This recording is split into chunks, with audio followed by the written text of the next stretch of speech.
Je suis indestructible.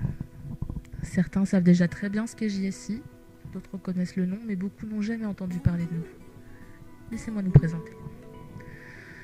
Je suis indestructible est né au Québec en septembre 2013, créé par Tania Saint-Jean et Roxane Guérin. Il a ensuite traversé tout d'un océan pour s'implanter aussi en France, sous l'impulsion d'Amel Olivier et de Lucille Caradec. JSI France a alors vu le jour le 15 avril 2014. Rejoint en mai par moi-même, Céline Legal, et encouragé par l'équipe québécoise, nous avons passé les premiers mois à poser les bases de l'association. Des deux côtés de l'Atlantique, les membres de JSI travaillent main dans la main pour changer les regards sur les violences sexuelles, pour sensibiliser la population et surtout pour apporter leur soutien aux hommes et aux femmes survivants de violences sexuelles. Un soutien nécessaire et indispensable pour se reconstruire après une telle épreuve. En France, l'équipe JSI est désormais composée de 6 personnes. Amaëlle Olivier, présidente, Lucille Caradec, secrétaire, Céline Legal, trésorière et chargée du pôle événementiel, Tanguy Calvez, pôle veille et presse, Raphaël Ménard, pôle communication et Clémence Tondu, pôle administratif. La première année d'existence de JSI France vient de s'achever. Depuis un an, nous avons pris nos marques et mis en place quelques projets. Nous avons participé au forum des associations du lycée Kérichen sur les 2 dernières sessions. Nous avons commencé la création d'un guide à l'usage des survivants, regroupant des informations juridiques, médicales, ainsi que des adresses et numéros utiles. Pour le constituer, nous sommes allés directement à la rencontre de professionnels de différents domaines, juristes, psychologues, infirmières. Il est disponible en ligne sur le site officiel de Je suis indestructible et continuera de s'étoffer au fil des mois à venir. Nous avons mis en place un Safe Space, groupe secret sur Facebook géré par les équipes françaises et québécoises. C'est une plateforme servant de groupe de parole, animée par et pour les survivants, où les membres peuvent partager librement leur expérience, leurs souffrances, leurs difficultés, mais aussi leurs victoires.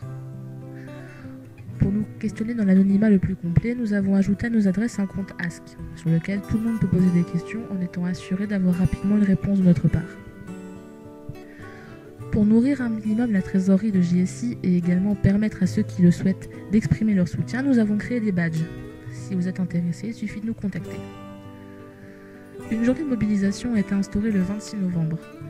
Le lendemain de la journée de lutte contre les violences faites aux femmes, la date était symbolique et permettait de ne pas exclure les hommes, puisque JSI s'adresse autant aux victimes masculines que féminines.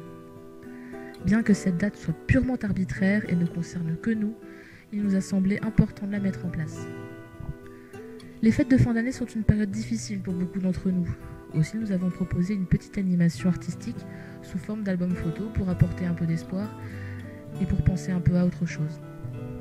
En ce début d'année, après plusieurs longues semaines à travailler sur ces statuts, JSI France a été inscrit au registre des associations. Grâce à cela, nous aurons plus de liberté de mouvement et pourrons nous lancer dans de nouveaux projets jusqu'alors impossibles à mettre en place. Si vous voulez nous apporter votre aide, le bureau a besoin de vous et vous pouvez nous rejoindre. Vous n'avez qu'à nous contacter pour avoir plus d'informations. Bien sûr, cette vidéo, réalisée en collaboration avec Malgwen Lemat, servant de présentation de l'association et de rétrospective de ce qui a été fait en cette première année. Mais surtout, toute l'année, nous avons soutenu tous ceux qui ont eu besoin et tous ceux qui nous ont contactés, que ce soit au travers des forums, de la messagerie Facebook, des mails, du Safe Space, de Ask. Nous avons répondu à de nombreuses questions et permis à beaucoup de ne plus se sentir seuls et de trouver un peu de force, d'espoir et de réponse. D'autres projets vont suivre. Nous continuons à travailler sur le guide pour l'étoffer davantage, en rencontrant d'autres spécialistes afin qu'il soit le plus complet possible. Nous souhaitons mettre en place des campagnes de sensibilisation par différents moyens et nous voulons être plus présents physiquement pour pouvoir échanger avec vous en face sur le terrain. Et nous avons hâte de voir tout cela se réaliser. Enfin, nous tenons à remercier tous les survivants qui nous ont fait confiance, tous ceux qui ont aidé à la réalisation de cette vidéo d'une manière ou d'une autre, tous les professionnels qui ont sacrifié un peu de temps pour nous rencontrer et pour répondre à nos questions. Tous ceux qui nous soutiennent, je pense notamment à Tania et Roxane qui sont à l'origine de ce beau projet et qui sont là pour nous depuis le premier jour. Je pense aussi à Link the Sun qui a accepté de promouvoir le projet sans hésitation. Merci Alexis, ton soutien nous touche énormément. Bien sûr, je pense aussi à tous ceux qui nous suivent, tous ceux qui partagent nos publications et qui parlent de nous autour d'eux. Tous ceux qui partageront cette vidéo et qui nous aideront à nous faire connaître. Merci à tous.